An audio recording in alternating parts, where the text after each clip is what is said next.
বাংলাদেশ টেলিযোগাযোগ নিয়ন্ত্রণ commission BTRC সাম্প্রতিক ড্রাফট টেলিকম নেটওয়ার্ক ও লাইসেন্সিং রিফর্ম পলিসি 2025 উদ্যোগে বিষয়টি বাংলাদেশ জাতীয় দল বিএনপির দৃষ্টিগোচর হয়েছে। এই উদ্যোগ প্রশংসনীয় হলেও আমরা এই মুহূর্তে এই ধরনের একটা জাতীয় গুরুত্বপূর্ণ ক্ষেত্রে তড়িঘড়ি করে সিদ্ধান্ত গ্রহণ করার বিষয়ে আমাদের উদ্বেগ প্রকাশ করছি।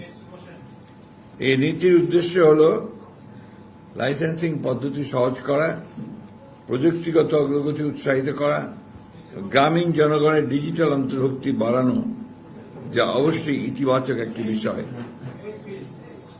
তবে খসড়া নীতিমালাটি বিশ্লেষণ করে দেখা যায় যে এটি গুরুতর সমস্যা রয়েছে, যা টেলিকম খাতে সমতাভিত্তিক ও টেকসই উন্নয়নে বাধা দিতে পারে।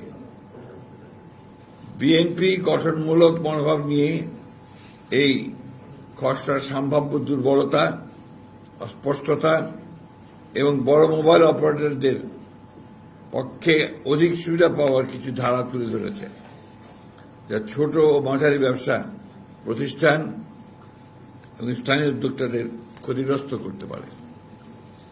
আমরা সরকারকে জানাই এই গুরুত্বপূর্ণ নীতি বাস্তবায়নের আগে তারা যেন পূর্ণাঙ্গ আর্থিক ও সামাজিক প্রভাব বিশ্লেষণ এবং সংশ্লিষ্ট সব পক্ষের এসএমই বিশেষজ্ঞ ভোক্তা সংগঠনের সঙ্গে অংশগ্রহণমূলক আলোচনা করার পর নীতিমালা চূড়ান্ত করেন।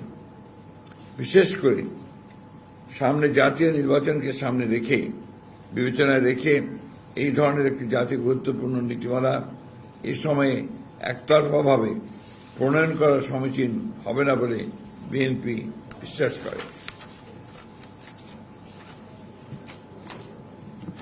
সম্ভাব্য সমস্যা ও চ্যালেঞ্জ: বাজারে একচেটিয়া আধিপত্যের ঝুঁকি, একাধিক সেবা খাতে মালিকানা রাখার নিষেধাজ্ঞা তুলে নিলে বড় মোবাইল অপারেটররা একাধিক খাতে একচেটিয়া নিয়ন্ত্রণ প্রতিষ্ঠা করতে পারবে। এতে প্রতিযোগিতা কমে যাবে, ছোট প্রতিষ্ঠানগুলো পিছিয়ে পড়বে। এসএমইদের আর্থিক সংকটে পড়ার আশঙ্কা দেখা দেবে। ডিরেগুলেশনের নিয়ন্ত্রণ শিথিল পরে এসএমই, বিশেষ করে স্থানীয় আইএসপি বা ছোট টেলিকম অপারেটরদের সম্পদ ও দায়বদ্ধতা নিয়ে সুস্পষ্ট দিক নির্দেশনা না থাকায় তারা বড় ধরনের আর্থিক সংকটে পড়তে পারে। বিদেশি মালিকানার অনির্দিষ্ট সময়সীমা: বিদেশি বিনিয়োগকারীদের জন্য মালিকানার সীমা নিয়ে অস্পষ্টতা আছে, যা বিনিয়োগ নিরুৎসাহিত করতে পারে এবং খাতের স্থিতিশীলতা বিঘ্নিত করতে পারে। 2.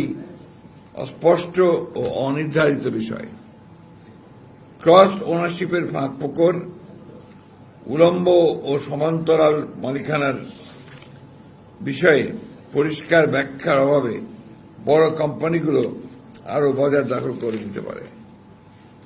এন্টারপ্রাইজ সার্ভিসের সীমা অস্পষ্ট: মোবাইল অপারেটরদের ফাইবার ভিত্তিক ব্যবসা, সংযোগ সেবা কোথাও সীমাবদ্ধ তাই স্পষ্ট নয়, ফলে বিবাদ ও অসাম্য তৈরি হতে পারে।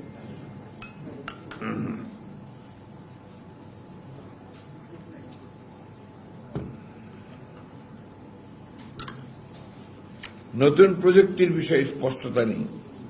স্যাটেলাইট ব্রডব্যান্ড বা নতুন ডিজিটাল সেবা নিয়ে নীতিতে কোনো সুস্পষ্ট দিক নির্দেশনা নেই, যা বিনিয়োগকারীদের বিভ্রান্ত করতে পারে। 3. বড় মোবাইল অপারেটরদের প্রতি পক্ষপাত: একক লাইসেন্সের বাধা এসএমইর জন্য আইএসপি লাইসেন্স একীভূত করার ফলে বড় প্রতিষ্ঠানগুলো সুবিধা পাবে। এএনএসপি লাইসেন্সে স্পেকট্রামের উপর নির্ভরতা বড় কোম্পানিগুলোকে এগিয়ে রাখবে। ফিক্সড টেলিকম লাইসেন্স খোলা থাকলেও সারা দেশে সেবা দিতে হবে, উচ্চমান বজায় রাখতে হবে, যা এসএমইদের জন্য চ্যালেঞ্জ হয়ে দাঁড়াবে। বড় কোম্পানির অবকাঠামো আধিপত্য: বড় মোবাইল কোম্পানিকে এন্টারপ্রাইজ ব্রডব্যান্ড বাজারে প্রবেশ করতে দিলে ছোট কোম্পানিগুলো প্রতিযোগিতায় পিছিয়ে পড়বে এবং একচেটিয়া পরিবেশ তৈরি হবে, যা দেশের সার্বিক অর্থনীতির উপরও বিরূপ প্রভাব ফেলবে। নীতিমালায় বিদ্যমান অপারেটরদের সুবিধা। কিছু নীতিমালায় স্পষ্টভাবে বড় কোম্পানির সুবিধা বজায় রাখা হয়েছে, যা প্রতিযোগিতায় নয় বরং আধিপত্য বাড়াবে। তাছাড়া খসড়া নীতিমালায় লাইসেন্স ফি, শর্তাবলী, কার্যকারিতা ইত্যাদি বিষয়ে বিস্তারিত কিছুই প্রকাশ করা হয়নি, যা স্বচ্ছতার অভাব নির্দেশ করে। আমরা সরকারকে আহ্বান জানাই, এসএমই, প্রযুক্তি বিশেষজ্ঞ, গ্রাহক সংগঠন সহ সব পক্ষকে নিয়ে খোলামেলা আলোচনা করার পর যেন এই ধরনের একটি গুরুত্বপূর্ণ নীতিমালা চূড়ান্ত করার সিদ্ধান্ত গৃহীত হয়। সেই সাথে এই প্রস্তাবিত নীতিমালার একটি পূর্ণাঙ্গ আর্থিক ও সামাজিক পরিণাম বিশ্লেষণ করা হোক। বিশেষ করে এসএমই ও স্থানীয় ব্যবসায়ীদের সম্ভাব্য ক্ষতি, কর্মসংস্থান হ্রাস এবং অর্থনীতির উপর প্রভাব বিবেচনায় রেখে এটি করা গুরুত্বপূর্ণ। এই ধরনের জাতীয় পর্যায়ের টেলিকম নীতি প্রণয়ন অবশ্যই সতর্কতা, স্বচ্ছতা ও অংশগ্রহণ নিশ্চিত করে নিতে হবে। সামনে জাতীয় নির্বাচন থাকায় তাড়াহুড়ো করে সিদ্ধান্ত নেওয়া উচিত হবে না।